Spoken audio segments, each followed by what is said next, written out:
दरिद्रता अच्छा है अगर ऐसा कोई प्रचार करे तो चालाकी से हमें धोखे में डाल रहे हैं, एक गलत चीज को हमारे अंदर डालने की कोशिश कर रहे हैं, चालाकी से हमें धोखा दे रहे हैं।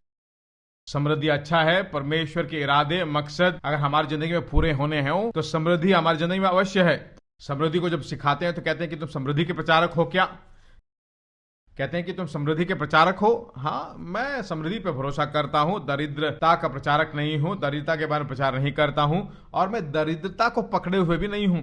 अगर आप मेरे साथ थोड़ा रहोगे तो मेरे पास जो है वो भी आपके अंदर चिपकने लगेगा, निश्चय रूप से चिपकेगा। मेरे पास दरिद्रता है ही नहीं, सिर्फ भरपूरी है मेरे पास। मैं दरिद्रता को पकड़े हुए भी नहीं हूं। मैंने समृद्धि को नहीं खोजा है, परमेश्वर ने उसे समृद्धि को खोजा है।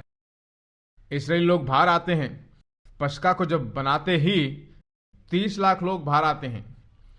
पहले ही दिन सबके सब गरीब, एक वक्त का खाना भी नहीं, सबके सब कह रहा हूं भाई, सबके सब जो है बीमार थे क्योंकि खाना उनको ठीक से नहीं मिला। गर्मी में धूप में काम करने वाले लोग जब ऐसा काम करते हैं शरीर अपने आप निर्बल हो जाएगा। अच्छा पोशाक भरा खाना नहीं है। पस्का बनाते ही बाहर आते हैं और 30 लाख लोग एक ही दिन में अमीर बन जाते हैं।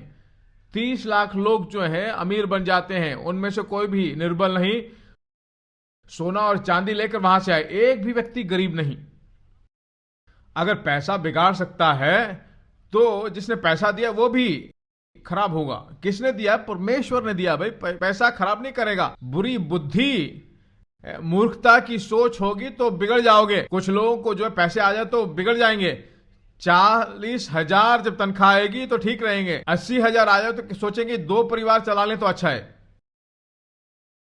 कुछ लोग सोचेंगे ऐसा, 40,000 में एक परिवार, अब 80,000 आ रहा है ना, 2 परिवार बना लेते हैं। उसको बिगाड़ना शुरू कर देगा क्योंकि उसकी बुद्धि खराब है। अच्छी बुद्धि जिसके पास है वो परमेश्वर के विचारों में, परमेश्वर की योजनाओं में एक यंत्र के रूप में जिएगा, है कि नहीं? समृद्धि मैंने नहीं कहा, परमेश्वर ने कहा है। दाऊद मरता है, धनवान बनकर मरा। धनवान, गरीब नहीं मरा वो। मरने से पहले परमेश्वर के भवन को बनाने के लिए पर्सनल अकाउंट से पैसे देता है, और वो पैसा जो है $2.5 बिलियन, $2.5 बिलियन पर्सनल अकाउंट से वो देता है। $2.5 बिलियन हमारे यहां के अनुसार मूल्य को देखा जाए तो 17,500 करोड़,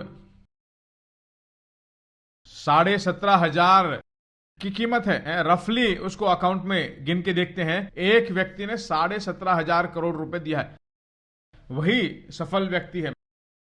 मैंने कभी ऐसा सोचा तक नहीं, 17,500 करोड़ मैं दे सकता हूं क्या? नहीं पता। अगर आप ऐसा जीते हो तो आप समृद्धि में जीते हो। याकूब बताता है, कुछ बुद्धिमता बताता है। अय्यूब के अंत को जरा सोच कर देखो। अय्यूब ने कुछ झेला, वेदनाओं को झेला, कष्टों को झेला, पर अय्यूब का जो अंत था वो संपूर्ण से भरा था। हाँ, कुछ कष्टों के दौर से गुजरे होंगे, मुश्किलों से गुजरे होंगे, पर आपका अंत कैसा होगा? याकूब कहता है उसको जरा सोचिए, बीच में जो कष्ट झेला, उसका जो है चमड़ी खराब हो गया, भाले उसकी शरीर में आ गई, वो सब नहीं, कुछ कष्टों को झेला होगा, मुश्किलों को झेला होगा, पर आपका अंत संपूर्ण रूप से होगा। पड़ोसी को देखकर बोलिए, आज जो कुछ भी है, कष्ट है, मुश्किलें हैं, चुनौतियां हैं हमारी जिंदगी में, आखिर और स्थापित नहीं है। उन सभी चीजों में जीकर सुखपूर्वक, सफलतापूर्वक मैं रहूंगा। वही हमारे बारे में परमेश्वर की विचार और इरादे हैं। आमीन, वही उसका मकसद है। व्यवस्था 28 को ले लीजिए, पहला वचन। यदि तो अपने परमेश्वर यहोवा की सब आज्ञाओं जो मैं आज तुझे सुनाता हूं चौकसी से पूरी करने की को चित्त लगाकर उसकी सुने, तो वह तुझे पृथ्वी की सब जातियों में श्रेष्ठ करेगा। फिर अपने परमेश्वर यहोवा की सुनने के कारण ये सब आशीष तुझ पर पूरे होंगे। इसराइली लोगों को व्यवस्था के द्वारा जो वाचा बनाए उसके बाद देने वाले आलोचना यही है। कहता है कि 10 आज्ञाओं को अगर तुम पालन करो, पूर्ण रूप से उसको पूरा करो, तो अब जो बता रहा हूं ये सारी आशीष तुम्हारी जिंदगी में पूरी होंगी। पर 10 आज्ञाओं को कोई पूरा कर ही नहीं सकता, कोई उसका पालन कर ही नहीं सकता। पर सबके सब सफलता में थे, समृद्धि में थे, भरपूरी में थे। परमेश्वर कौन है उनकी जिंदगी में प्रतिरूप हुआ और कोई शत्रु उनको छू नहीं सका। किस आधार पर वो रहे? देखिए, हर साल में जो है एक मेमने को जाकर बलि चढ़ाते थे। उसको पालन करने के द्वारा सफल नहीं, बल्कि उस बलि के द्वारा बलि जो है उन्हें पूरा एक साल तक 1 से लेकर 14 वचने जो आशीष के वचन है उसमें वो जीते रहे। परमेश्वर सभी चीजों में आशीष, तेरी संतान आशीष रहेगी, तेरी भूमि, तेरी रोटी और रोटी की टोकरी, भीतर आते समय परमेश्वर के नाम को पाया हुआ व्यक्ति है तू, भूमि के सभी लोग देखेंगे तो आशीष पाया रहेगा। ये सब व्यवस्था को पालन करने के द्वारा नहीं, बलि के द्वारा आशीष पाया है कि नहीं? बाइबल बताती है इब्रानियों की पत्री 8वें अध्याय में, वह वाचा जो है गलत वाचा था। पहला वाचा अगर गलती से हो तो दूसरे वाचा की जरूरत नहीं। क्यों इसमें गलती है? क्योंकि ये मनुष्य के आधार पर निर्भर है। मनुष्य अगर चूक जाए तो सब गया।